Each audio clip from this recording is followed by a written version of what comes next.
जय जोहार संगवारी मन आप मन सबके आपके अपन परिवार आसमा सिविल एकेडमी में मैं इशार अहमद आप मन सबके जोहार स्वागत करत हूं और आशा करत हूं कि आप मन अपन सीजीपीएससी और व्यापम दोनों के तैयारी ला बेहतर जोरों शोरों से और एक युद्ध स्तर में करत हो। मोर संगवारी मन हमन आज के मतलब 24 जुलाई के इम्पोर्टेंट करंट अफेयर ला डील करबो, ठीक है। और साथ ही साथ मैं आप लोगों को बताना चाहूंगा कि हम लोग लास्ट में एक स्टैटिक जीके मतलब कि हमारे छत्तीसगढ़ जीएस का भी प्रश्न डालते हैं, जिससे आप लोगों का प्रॉपर रोज क्या हो जाए, रिवीजन हो जाए, ठीक है। तो आप लोगों को क्या करना है, उस सत्र को भी कंप्लीट करना है और लास्ट में जो क्वेश्चंस पूछे जाते हैं उसका आंसर काबर नहीं देता तुम्हें, तो उसका आंसर भी आप लोगों को देना है, ठीक है। तो चलिए स्टार्ट करते हैं। लेकिन अगर आप चैनल में नए हैं तो चैनल को सब्सक्राइब कर लें और अगर चैनल में पहले से हैं तो अपने व्हाट्सएप स्टेटस में जरूर लगाइएगा, ठीक है। इशार सर जो है इतना तो आप लोगों से मांग सकते हैं ना, रोज आप लोग के लिए थोड़ा बहुत मेहनत कर लेते हैं, लेकिन ऐसा मेहनत कर रहा हूँ मैं ये बिल्कुल नहीं बोल रहा हूँ मेरे प्यारे साथियों, बस मैं यहाँ एक प्रेम से कह दिया हूँ कि लगा लिया, ठीक है। चलो चलो इतना तो हक है ना, पूछ लेता हूँ कि लगा लिया करो करके, ठीक है। चलो आइए एक सुविचार के ऊपर बात करते हैं। कर्म का फल व्यक्ति को उसी तरह ढूंढ लेता है जैसे कोई बछड़ा सैकड़ों गायों में से अपनी सैकड़ों गायों के बीच अपनी माँ को ढूंढ लेता है। बात एकदम सही है मेरे साथियों। मैं कर्म पे ही बल दूंगा, कर्म पे ही बात करूंगा, कर्म से ही जो होता है वो होता है। आप लोग कितना भी इधर उधर, कोई लोग भी इतना भी इधर उधर दिमाग लगा ले, लेकिन जो कर्म करेगा वही फल प्राप्त करेगा। कर्म करो, फल की चिंता मत करो और कंसिस्टेंट रहो। और रोज आप लोगों को क्या बोलता हूँ, इशार सर एक प्लान देते हैं। कौन सा प्लान देते हैं? तो प्लान जो है वो ऐसा है कि आज 25 तारीख है, रात को ये डोज लेना है, तो आपको सॉरी 24 तारीख है भाई, 25 पहुंच गए, मैं भविष्य में चल रहा हूँ क्या। 25 तारीख का आप लोग को क्या लेना है, प्लान लेना है, ठीक है। और आप लोगों के इसी प्लान की मतलब इसी रणनीति के जो आपके जो जीवन में आपको रणनीति जो सीखेंगे उससे ही आपको आपका फल प्राप्त हो जाएगा। जिस प्रकार सैकड़ों गायों में से बछड़ा अपनी माँ को पहचान जाता है, समझ रहे हो? क्लियर? आसमा सिविल एकेडमी आपके उज्जवल भविष्य की कामना करता है। आप स्वस्थ रहे, मस्त रहे और अच्छी तरह से पढ़े, ठीक है। छत्तीसगढ़ की प्रथम छत्तीसगढ़ी फिल्म कौन सी थी?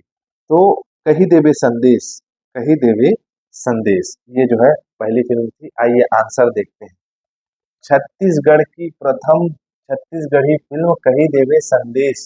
वेरी गुड रोशनी, गुड मॉर्निंग सूर्य सूर्या, ठीक है। छत्तीसगढ़ की प्रथम फिल्म कही देवे संदेश, वेरी गुड सूर्या। सूर्य ने 4 आंसर दिए हैं, फोर्थ में एक है, 4 का वर लिखे है इसका, ठीक है। फिर कविता निर्मलकर कही देवे संदेश, वेरी गुड। शशि टंडन ने जवाब दिया है, छत्तीसगढ़ के प्रथम फिल्म कही देवे संदेश है, 1965 में प्रदर्शित हुआ था। मनु नायक इसके क्या है, तो आपके निर्देशक रहे हैं। Very good, super fantastical, mind blowing, कही देवे संदेश। सूर्य 3-4 बार आंसर दे दी से, ठीक है सूर्या, वेरी गुड। शेयर करिए भाई सब सब मन, हाँ। चलो सब कोई का आंसर बिल्कुल सही है, वेरी गुड। नई शिक्षा नीति 2020 के तहत छत्तीसगढ़ के किस स्कूलों में राष्ट्रव्यापी शिक्षा सप्ताह के अंतर्गत मिशन लाइफ कार्यक्रम का आयोजन कब किया जाएगा? ठीक है, ठीक। पहले तो मैं बता दूं कि 27 जुलाई से ये क्या चालू हो रहा है, तो आपका नई शिक्षा की नीति के तहत मिशन लाइफ हर एक स्कूल में स्टार्ट होगा, मैक्सिमम स्कूल में। इसमें क्या करेंगे, तो इसमें वृक्षारोपण पर बल दिया गया है। क्या करेंगे कि वहाँ स्कूल में प्रॉपर वृक्षारोपण जो है कराया जाएगा और बच्चों को जिम्मेदारी दी जाएगी कि प्यारे बच्चों आप लोगों को जब तक स्कूल पढ़ रहे हो इसका रख रखाव करना है। बहुत अच्छी पहल है छत्तीसगढ़ सरकार की। क्या नाम है इसका, तो मिशन लाइफ। वैसे देखा जाए तो जैसे जैसे समय आगे बढ़ रहा है, मतलब कि समय आगे बढ़ रहा है इन द सेंस कि जैसे जैसे आधुनिकता की ओर भारत जा रहा है या पूरा विश्व जा रहा है, वैसे वैसे ग्लोबल वार्मिंग बहुत ज्यादा बढ़ गई है, कार्बन उत्सर्जन काफी बढ़ गया है। तो ये सभी चीजों को रोकने के लिए जो है वृक्षारोपण करना बहुत ही अनिवार्य है मेरे प्यारे साथियों। वृक्षारोपण करा करिए आप लोग भी, ठीक है। तो क्या है, नई शिक्षा नीति 2020 के तहत छत्तीसगढ़ के सभी स्कूलों में राष्ट्रव्यापी शिक्षा सप्ताह के अंतर्गत 27 जुलाई मिशन लाइफ को मनाया गया है। इसके तहत पर्यावरण संरक्षण के महत्व को लेकर इको क्लब का गठन किया जाएगा। इको क्लब के माध्यम से पेड़ माँ के एक अभियान, मतलब एक पेड़ माँ के नाम अभियान चलाया जाएगा। देखो ये भी बहुत अच्छा सिस्टम है, ठीक है। अपनी माता के नाम से तो सब जो है पेड़ लगा के जो है उसका सेवा कर सकते हैं, ठीक है। लेकिन घर में भी माता है तो उसका भी सेवा करो, ऐसे नहीं कि पेड़ का सेवा कर रहे हैं माता की सेवा छोड़ दिए। दोनों की सेवा करना है। माता जो है उसके कदम में जो है क्या है, स्वर्ग है, ठीक है। माँ के कदम में क्या होता है, जन्नत होता है। लेकिन पिता का भी सम्मान करना है, वो स्वर्ग का दरवाजा पिता है। हाँ, पिताजी का भी प्रॉपर सम्मान करना है भाई, रोज पैर पड़ के आया करो, सफल हो जाओगे। इस दिन प्रत्येक स्कूलों में कम से कम 35 पौधों का रोपण कर उनके देखरेख और रख रखाव की जिम्मेदारी बच्चों को दी जाएगी। Very good. छत्तीसगढ़ में राष्ट्रीय स्तर तक के खिलाड़ियों के लिए सभी विभागों की नौकरी देने के लिए कितना प्रतिशत कोटा आपका फिक्स किया गया है? बहुत बढ़िया, राष्ट्रीय स्तर के खिलाड़ियों के लिए है भाई। कितना प्रतिशत? 2% छूट मिलेगा, ठीक है। मतलब आपका आरक्षण मिलेगा, है ना, कोटा मिलेगा उन लोगों को प्रॉपर। 2% कोटा रहेगा। खेल खिलाड़ी जिंदाबाद। कौन कौन खिलाड़ी है खेल से संबंधित है बताना मेरे को। तो छत्तीसगढ़ के राष्ट्रीय स्तर तक खिलाड़ियों के लिए सभी विभाग को नौकरी देने के लिए 2% का कोटा रखा गया है, ठीक है। इसलिए पूछ रहा हूँ क्योंकि मैं भी राष्ट्रीय स्तर का खेल खेल चुका हूँ एक समय में। अब मत पूछना कि कौन सा खेल खेलते थे, पूछ दोगे तो कमेंट बॉक्स में बताऊंगा ठीक है। छत्तीसगढ़ में जनजातियों द्वारा किए जाने वाले कृषि को और किस नाम से जाना जाता है?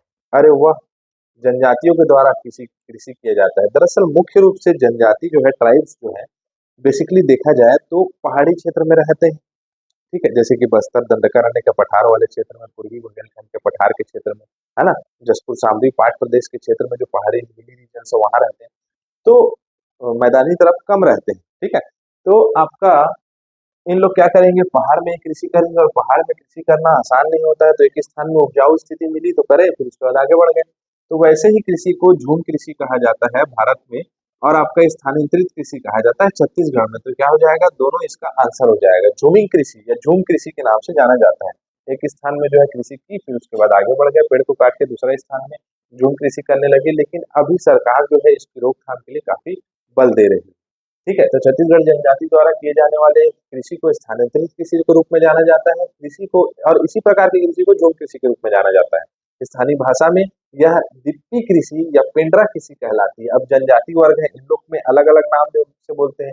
जैसे बैगा और पंडों में बेवार और बेवरा और बेवार कहा जाता है। गोड़ में धरिया कहा जाता है ना, धारिया, और बेवार कहा जाता है। भद्रा लोग दहिया बोलते हैं, कमाल लोग दाहिया बोलते हैं, कोरवा लोग देवारी बोलते हैं, अबू माड़िया लोग पेद्दा बोलते हैं, और माड़िया लोग पेद्दा बोलते हैं। ये दोनों पूछा हुआ है ना। और भारिया जो है वो बेवर कहता है। तो ये जितनी भी चीजें बताता हूँ प्रश्न के रूप में आप लोगों को व्यापक में देखने को मिलेगा। छत्तीसगढ़ की मातृ राज्य कौन सा है? छत्तीसगढ़ का मातृ राज्य कौन सा है? यहाँ से फोकस थोड़ा सा कमजोर हो जाता है ना, का की दिख जाता है, और की का दिख जाता है। तो छत्तीसगढ़ का मातृ राज्य कौन सा है, आप लोगों को आंसर देना है, ठीक है। तो यहाँ हमारा सत्र कंप्लीट होता है। और अभी तक चैनल को सब्सक्राइब नहीं करे हो तो कर लीजिए, और इसको जो है वीडियो को शेयर जरूर करना, ठीक है। तो इसी के साथ मैं इजाजत चाहूंगा। जय जोहार, जय छत्तीसगढ़।